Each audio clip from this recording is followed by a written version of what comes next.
inshuti zihwanye na Yesu nta n'imwe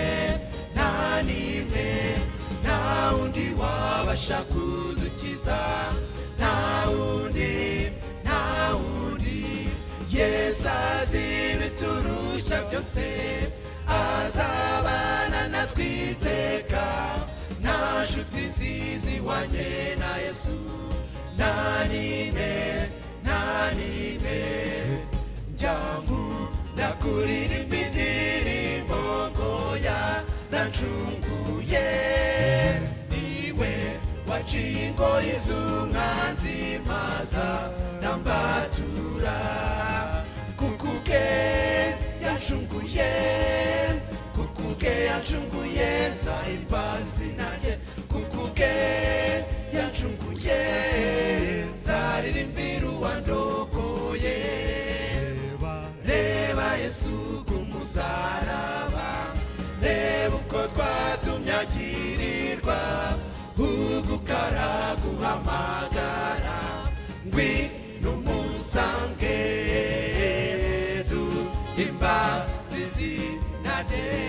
tuhimbaze izina rye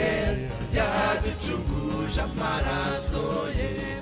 Yesu ahimbazwe hari ubwo wasanze Yesu ngukire se uhagijwe amaraso ye ubu wizeye rwose imbabazi ze se uhagijwe amaraso ye wogejwe na Yesu watunganijwe n'amaraso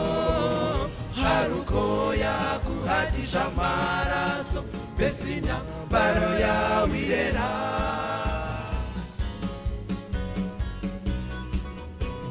mbese urashaka kunesha ibyaha